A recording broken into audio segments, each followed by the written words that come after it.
Landasan pengembangan kurikulum. Kurikulum bagi suatu lembaga pendidikan tidak bisa statis karena prinsip pengembangan kurikulum need and marketable atau menjadi kebutuhan suatu segmen pasar yang laku dalam dimensi waktu itu.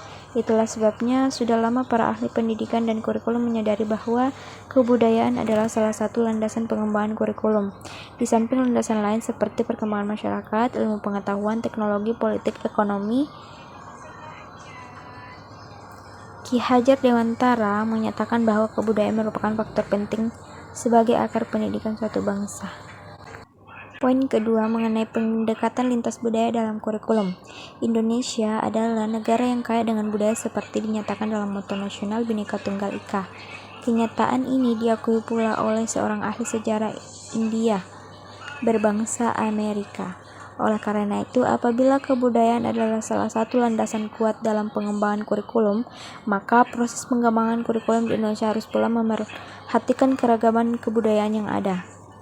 Nah, artinya pendekatan multikultural dalam pengembangan kurikulum di Indonesia adalah suatu seharusnya yang tak dapat diabaikan lagi. Poin yang ketiga mengenai kurikulum multikultural masa mendatang. Proses pengembangan kurikulum haruslah meliputi 3 dimensi kurikulum. Yang pertama yaitu kurikulum sebagai ide, kurikulum sebagai dokumen, dan kurikulum sebagai proses. Ketiga dimensi ini berkaitan satu dengan lainnya. Dan kurikulum sebagai proses dilaksanakan dengan berbagai kebijakan kurikulum. Kebijakan tersebut merupakan operasionalisasi kurikulum sebagai ide. Pengembangan ide berkenaan dengan penentuan filosofi kurikulum, model kurikulum yang digunakan, pendekatan dan teori belajar yang digunakan, pendekatan atau model evaluasi hasil belajar. Pengembangan dokumen berkenaan dengan pengembangan kurikulum sebagai dokumen tertulis yang didasarkan pada ide yang sudah ditetapkan sebelumnya. Poin yang terakhir mengenai pengembangan kurikulum sebagai ide, dokumen, dan proses. Yang pertama, pengembangan kurikulum sebagai ide adalah langkah awal dan langkah yang sangat menentukan karakteristik suatu kurikulum di masa yang mendatang. Apakah yang akan dihasilkan adalah kurikulum multikultural, kurikulum monokultural, ataukah kurikulum yang berlakukan secara umum tanpa memerhatikan perbedaan kultural yang ada. Oleh karena pembahasan dan keputusan tentang dimensi ide, suatu kurikulum sangat kritikal.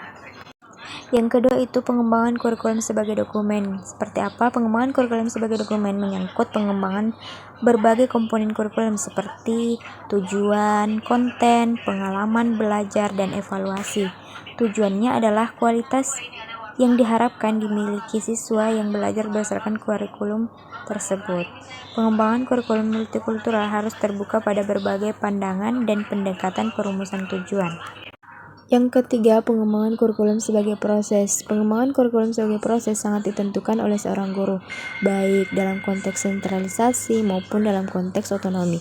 Peran guru tersebut tetap sama, mereka adalah pengembang kurikulum pada tataran empirik yang langsung berkaitan dengan siswa.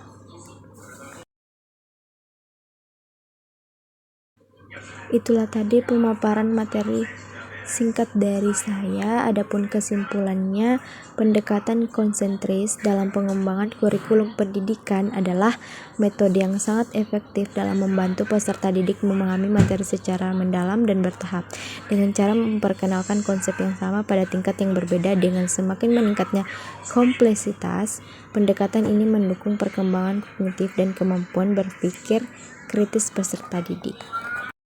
Terima kasih. Wassalamualaikum warahmatullahi wabarakatuh.